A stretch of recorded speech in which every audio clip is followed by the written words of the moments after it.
Welcome to Wizards of the Tower. Roleplay. This episode, we're going to be talking about railroading your players, why you should or should not do that.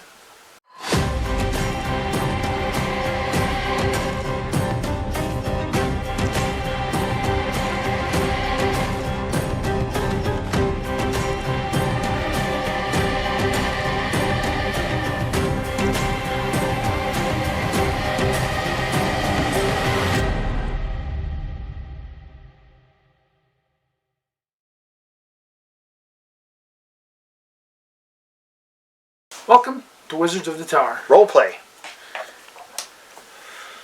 We're going to talk about railroading. Not about the freight trains, but it could be a freight train. Well, in the medieval world, they didn't have railroads. But here's the thing: railroading is a kind of a colloquialism for forcing people down a single track that they can't deviate from, and then pushing them down the track. Right. So Delaney thought it would be a good idea to do an episode about railroading your players and what style of DM might do this, force them into a track that they may or may not want to be on. Right. Yeah, the description of railroading your players is where players experience certain events according to what the DM and GM has planned. No matter what the players do, it's going to happen. And there's no way around it. For example, okay, you got a big bad evil guy, and they're giving a monologue. Yeah. And the players say, casting a disintegration spell on him, and he crumbles into dust. Well, the monologue is now gone, and so at that point, the DM would say, nope, your disintegration spell doesn't happen. Okay. Now, in that point, I can understand it, because maybe the monologue is very important, and he needs to get off some information before the players kill him off. Right, but the DM can also say, we're not into initiative yet, and he just talks. Yeah. So when I tend to think about railroading, and now DMs, and you're more of a DM than I am. I'm definitely not. Never DM'd. I'm not a DM. But the thing is there are certain ideas and certain game concepts and storyline plots that DMs want to get across. Now we all know that the best laid plans of DMs can be ruined by players. Okay. And that's pretty much, going to be part of the game system itself. It's just they can go off on these crazy tangents. Right. And, your plans for attacking the orc cave come to naught because your, group decided they were going to go round up all the horses in the kingdom or something like that. So basically what I tend to think is that a DM wants to keep players on a certain linear track within the game. Okay. And it doesn't really matter what they want to do, if they want to explore this cave or they want to talk to people in the village. None of that figures in to the linear track that the DM wants to move them from place to place to place in order to fulfill certain goals within the game. And the question is, I guess for all of us, is does that ruin the spontaneity that makes D&D and Pathfinder and other D20 roll table games? Yeah. Does that ruin the spontaneity of them? Take away the free will, so to speak. Yeah. Have you ever been railroaded? Well, there was a few times, not from you, but there was a few times that we did a couple DM sessions where we were given, a certain item, and we were supposed to take that item and do something with it. But nobody wanted to do that because it just didn't seem like our characters would have done that.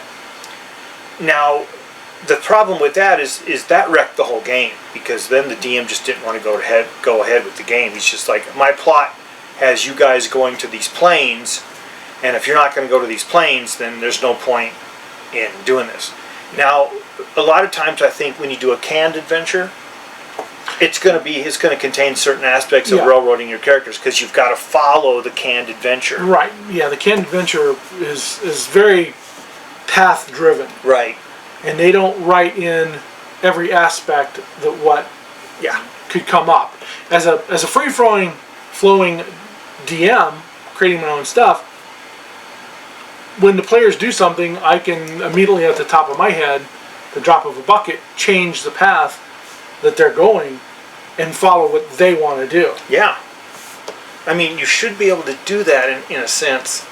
But in a canned adventure, like the Legacy of Fire one that you're talking about, yeah, you could not do that. Now, I know of a canned or a free-flowing campaign that we had that we were railroaded, and that was there was this evil goblin guy that two of the players, myself and one of the GM's wife or DM's wife, ran into him, and we attacked him, and we were defeating him while he turned into this goo and poisoned my character to force us down this path to go to this island and try and save her life. Yes, I remember that. I tend to think of that one as being almost punishment for wrecking the DM's plot line. Because they gave us an impossible task, really. Well, we would have killed the goblin bad guy, and he still turned into this puddle of goo and escaped. He ended up having this magic item that just instantaneously, boom, to save his life. Yeah, it's like it was a legacy item, but it did end up poisoning one of our characters, and then we had to go on this huge tangent to make it over to this faraway island, and we had to do all these saves, and we had to expend all these resources. It was almost to the point where we wanted, it would have been better if you'd have just let your character die and re-roll another character, because it ended up being something that a lot of us were resentful for. This particular person was not a very good DM. Not only did we kind of have issues with the game as it was going, but it just didn't seem to work out. And I think a lot of times railroading is used by DMs when they're really not quite sure what to do with their players and the storyline. So I would say I don't want to use the term like a weak DM, but maybe a DM who's maybe a little more inexperienced, maybe. Or maybe not inexperienced, but just has, I want the players to do this, and this is what they're going to do. No matter what they do, this is what they're going to do. Yeah. That is kind of the railroading part of it. Yeah. You can't deviate from the train tracks at any point in time. Right. Even though there might be splits here or there, you can't deviate from it at all. Yeah. I remember in the last campaign I was running, there was a magic item that just randomly or not a magic item, a mundane item that generated, and that was a map scroll. And the players pulled it out, and they're like, "We want to go here," and I'm like, "Okay, I'm not planning for this, but let's start planning for this." I remember that. Yeah. I mean, it can stress the and load it completely into the adventure of what was happening and what was going on, and it kind of gave them further clues. It was a way for me to even broaden the storyline. Yeah, and it could really stress a DM out who isn't used to that kind of stuff, or who isn't willing to go and do something like that. Now, does it disrupt free will in the game? It could. Yeah, it could. It could It definitely could. Yeah, when your players are trying to do something and you say, no, you cannot do that, there's no way around it, then that disrupts their free will, and that kind of puts a kibosh on the playing, and players will feel it and they will know it. Yeah. Now, why would you ever want to do it in a game? Well, if you have a set plan, it's okay to try and push them down that plan, but you need to allow the players feel like they're the ones that are making that choice. Yeah. Yeah, make it seem as if they're the ones who are coming up with this idea. I mean, there's been DMs in the past who have done this, and they've said, I strongly suggest you guys take a look at this, the guy in the castle. Sure, you can spend the next 3 or 4 sessions chasing this bandit chief, but maybe I strongly suggest to you that you go up and take a look at the guy in the castle. And everybody's kind of like, okay, maybe that's what we should be doing. Sure. Yeah. Okay. Or within role playing, they go and talk to somebody and says, hey, you really need to go talk to this guy. They throw it into the game instead of just saying, hey, maybe you ought to go do this. They throw it in as a role playing situation. Yeah, they can put it into the storyline to where they run across an NPC who says, I heard that bandit chief split the kingdom. He's on a ship sailing, to the island, but there's been dark doings up at the castle. I've seen some purple lightning and, some screams, and maybe you guys need to go up there, or something like that. Yeah. There's a way to work these storylines back in to where the players feel as if they're not being railroaded, but if they're kind of guiding themselves to go do it. Yeah.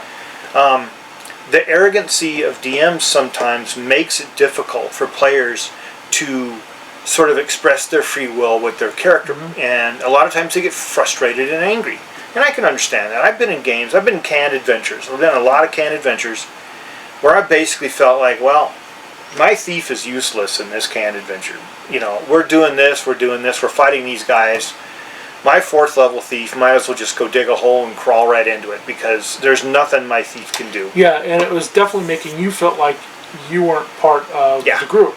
And that's the other wrong thing of doing is making it where you're focusing on one player. Yeah. And everybody else just feels like they're supporting cast, if even that. If even that. And now one of the very first games we played in together was like that. Yeah. Where we had this weird dude with 20 sentient swords and, you know, and he could do all this stuff. And we were all just basically, oh yeah, okay. And he would attack for 180 points and we're like, okay. Oh yeah, does an 18 hit? No. Oh, okay. And you're like, does a 24 hit? No. Oh, okay. You know, and then, okay, does a 30 hit? Yeah. Okay, cool. I do 6 points of damage. Okay, a DR pretty much negates it. Oh, great. I'm glad I showed up to this game because now the guy with the 25 sentient swords is doing all the damage and I'm just sitting here. I might as well go back and sit in the tavern. Yeah. Yeah, absolutely. That's how that game was. Yeah. We were just spectators. You know, we weren't even playing in the game. And that was essentially a railroad game. Except for the one time we went and saw the vampire. Well, we got into trouble for that. See, that's the thing. We deviated from the railroad tracks. And that's why the DM got so mad at us. Because DM and the players. And the players, because we deviated from the railroad tracks. And when someone is setting up a plot line like that, and you try to do something else, free will, it didn't quite work out and made everybody mad. So, you know, make a long story short, we got out of that game group pretty quick. Yeah. Now I see, you know, and what brought on this subject? Well, I've been thinking about this subject for a long time, but I recently just watched a Dungeon Craft Professor DM, and he was talking about a module and how it was railroading players, and I kind of explained our experience with Legacy of Fire and how we had gotten this artifact and we were expected to go traipse all across the dimensions with this artifact to fight bad monsters in the free, and we're all like, wait, this thing's worth billions of gold pieces, why don't we just sell it off and let somebody else deal with it? Because, you know, yeah, I think we were like 4th or 5th level at the time. Yeah, we had no plane shifting abilities at all, yet we were expected to do that. I think this thing was worth 50,000 gold or something like that. It was worth more than that. But well, I think somebody would give us 50,000 gold for it, some wizard. So we're like, we're going to sell it because we're all going to split this gold and we're going to live like kings for the rest of our lives. The DM did not like that. Well, you can't do that. Well, we ended up ending that campaign and going on to another campaign, which was once again a railroading campaign. Of, you got to fight Demon Spawn or Spawn of Morpo. Spawn of Morpo. Yeah, Titan Spawn. Mormo, Titan Spawn, and all sorts of other nasty beasts where, once again, Tom's little thief was worthless. But yeah, I mean, so the thing is canned adventures, as long as everybody knows what's happening and they're all on the same page with how it goes, we're just going to be playing this line and we're going to have a few fights and everybody's going to get some DM and not everybody's going to get some XP. That's fine. Loot and whatever, that's fine. But if you're expecting to take this role play game, you know, a little farther, a little more complex, with a little more complexities, and you're expecting to get that kind of a relationship out of it, I mean, you could sure feel like you're being railroaded. That's for sure. Yeah, and the few times that I've been railroaded, I certainly didn't like it. No. You know, did not absolutely like it at all. You know, and there have been canned adventures I've run that don't mention something, and you know, as a DM, you think, well, you know, that was a great idea. Let's let them flow with that. I remember a story a friend of mine years ago had, and it was about something about a mirror, and he hadn't planned on it, and he ended up using the mirror as a dimensional portal because of something that the players came up with. I remember adventure. I was playing an ogre. I was playing a half ogre, and there was this metal vase with all these flowers and everything on it. And Org was not. He was brilliant for a half ogre. I think he had a 9 intelligence, which for people is average, but for an ogre he was like brilliant. Yeah. And Org was big and strong, and he saw this gold vase, and people are coming up and they're trying to scrape off the gold, and their swords stick to it and break and everything else. And Org walks up and he pulls into his pocket. He pulls pulls out a gold piece and he reaches up really tall and he puts it on top of the vase and it falls inside. And all of a sudden the DM says, your intelligence just went up by 6 points. The orc just kind of stopped there for a second. He started kind of looking around and went and sat in the corner and just started thinking about things. And somebody's like, what's wrong, orc? And he's like, he starts talking intelligently. And they thought, okay, what's going on here? But, it was a spur of the moment thing that the DM hadn't planned for. And he thought, hey, somebody's offering, instead of trying to scrape the gold off, they're giving a gold piece to the vase. Pretty interesting for a magic item to do something like that. Yeah. Yeah. And it was one random ability, and it happened to be his intelligence. So here's this ogre that went from a 9 to a 15 intelligence. A random event like that can really, really improve your gameplay. It really can. It can get people talking about the storyline and get them interested in playing. I tend to think that canned adventures where everybody's railroaded, pretty much people just get bored with it after a while. There isn't anything that really, there's no spontaneity anymore. And I remember something that I did in a spontaneous thing. There was a magical well that you guys were drinking out of, and it was causing all sorts of magical mishaps. Mm-hmm. One of the characters spit out this this clear globe, and it turned into this crystallized cube. Yeah. Well, the character ended up dying. So what did I do? I ended up, that was not really planned, any of it. And I thought, well, what a way to reward him, instead of okay, he's dead. Well, his appearance comes back into it. But yeah. In the cube, I remember that. That was because that ended up being a great plot. How we could get him back out of the cube. Yeah, and it added more to the storyline. Yeah. Instead of forcing the players down this, always carrying around this cube that, was worthless, I gave it a purpose. Yeah. I don't really have a whole lot of experience, mainly because I DM with Delaney. I don't have a whole lot of experience in these, like a campaign that where characters are railroaded down these certain pathways and tracks. I just don't.